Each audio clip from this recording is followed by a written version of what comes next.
through a careful investigation of the Muslim sources. By the way, to all my Muslim friends out there who've never bothered to read your most trusted sources, may I say in advance, Mwahaha.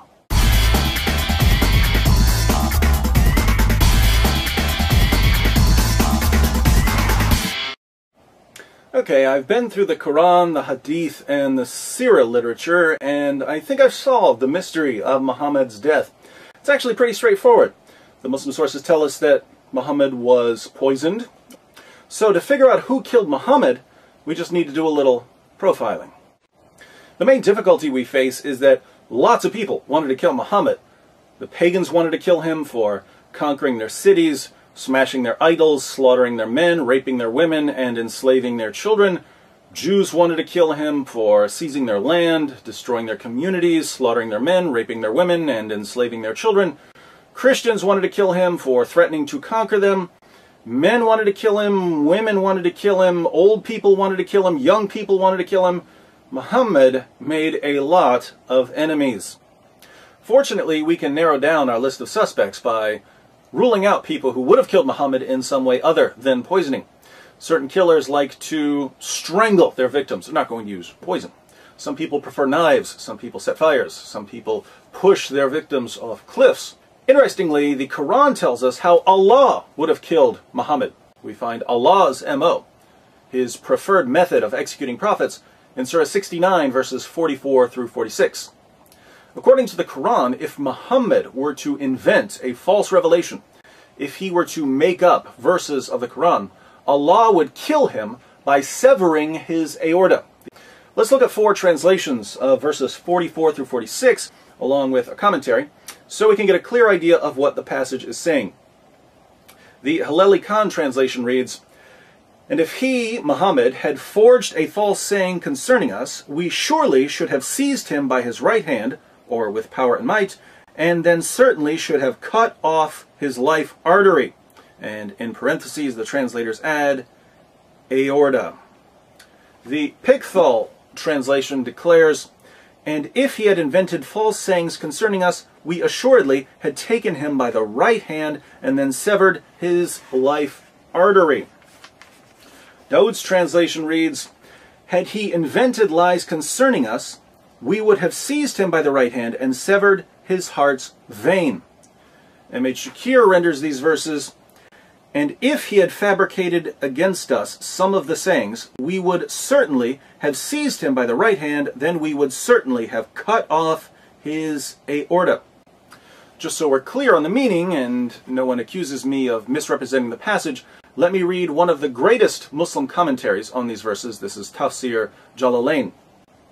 "And had he, namely the Prophet, fabricated any lies against us by communicating from us that which we have not said, we would have assuredly seized him.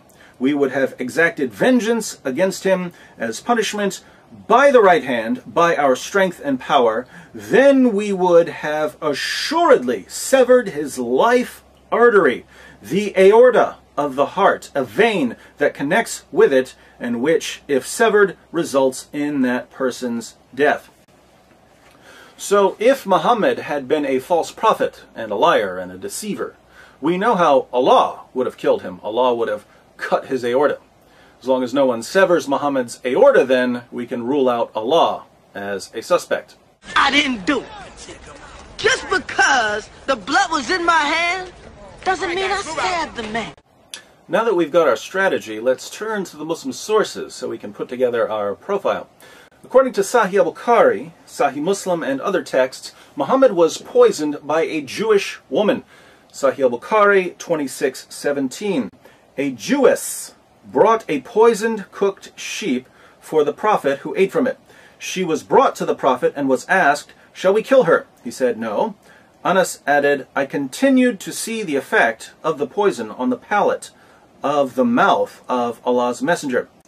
People could see the effect of the poison in Muhammad's mouth. The poison apparently disfigured his palate, making his mouth look strange. Sahih Muslim 54:30. A Jewess came to Allah's Messenger with poisoned mutton, and he took of what had been brought to him. When the effects of this poison were felt by him, he called for her and asked her about that. Whereupon she said, I had determined to kill you. Thereupon he said, Allah will never give you the power to do it. Muhammad tells this woman, Allah will never allow you to kill me. I guess Muhammad didn't know Allah very well, because the poison ultimately did kill him. In case you're wondering why this woman wanted to poison Muhammad, she tells us in Ibn Sa'd.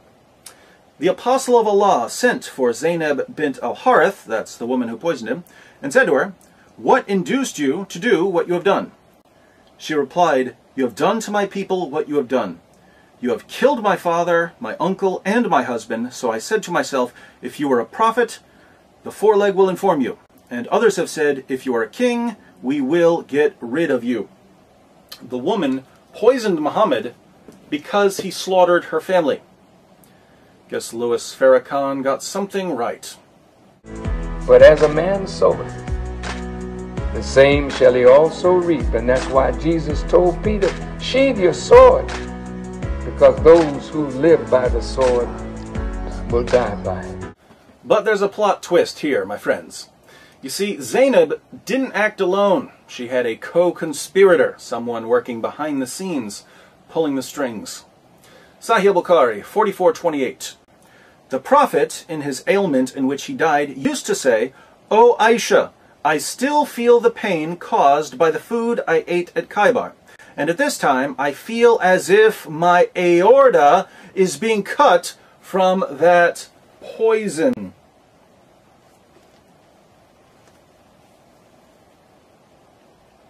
What's that, Muhammad? Something about your aorta being cut? That's funny. I seem to recall someone telling us that if he were going to kill you for being a false prophet, he'd do it by severing your aorta. But let's keep reading. Sunan Abu Dawud 44:98. A Jewess presented Muhammad at Khaybar a roasted sheep which she had poisoned. The apostle of Allah ate of it, and the people also ate. He then said, lift your hands from eating, for it has informed me that it is poisoned. Bishr bin al-Bara bin Marur al-Ansari died. So he, the Prophet, sent for the Jewess and said to her, what motivated you to do the work you have done? She said, if you were a prophet, it would not harm you, but if you were a king, I would rid the people of you. The apostle of Allah then ordered regarding her, and she was killed. He then said about the pain of which he died, I continued to feel pain from the morsel which I had eaten at Khaybar. This is the time when it has cut off my aorta. This is the time when it has cut off my aorta.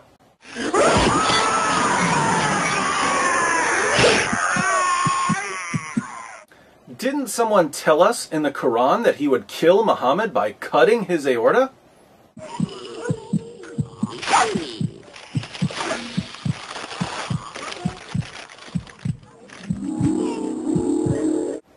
Notice the passage says that Muhammad's companion Bishr died from eating the poison.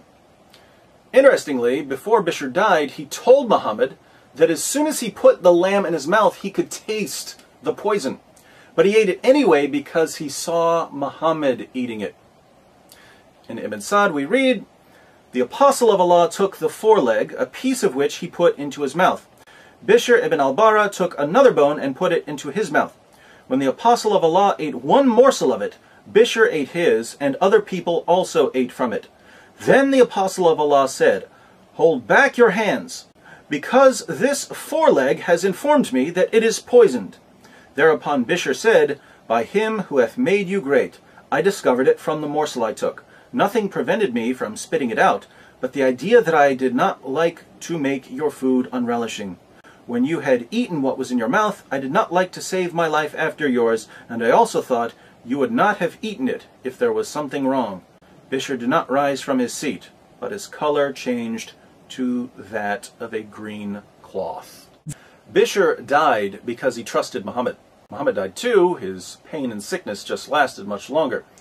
In Sunan Abu Dawud, Muhammad even described his pain to Bishr's mother. Bishr said to the Prophet, during the sickness of which he died, what do you think about your illness, apostle of Allah? I do not think about the illness of my son except the poisoned sheep of which he had eaten with you at Khaybar. The Prophet said, and I do not think about my illness except that. This is the time when it cut off my aorta. There's that aorta again. Tabari, page 124, the messenger of God said during the illness from which he died, the mother of Bishr bin al-Bara had come to visit him. Bishr, at this very moment I feel my aorta being severed because of the food I ate with your son at Khaybar. Okay, Muhammad, we get the point about the severed aorta. According to Aisha, Muhammad was in total agony before his death. Sunan ibn Majah, 1622, Aisha said, I never saw anyone suffer more pain than the messenger of Allah. In the end, Muhammad couldn't even walk on his own. His followers had to drag him around. Sahih al-Bukhari 2588, Aisha said, when the Prophet became sick and his condition became serious, he requested his wives to allow him to be treated in my house, and they allowed him. He came out leaning on two men while his feet were dragging on the ground.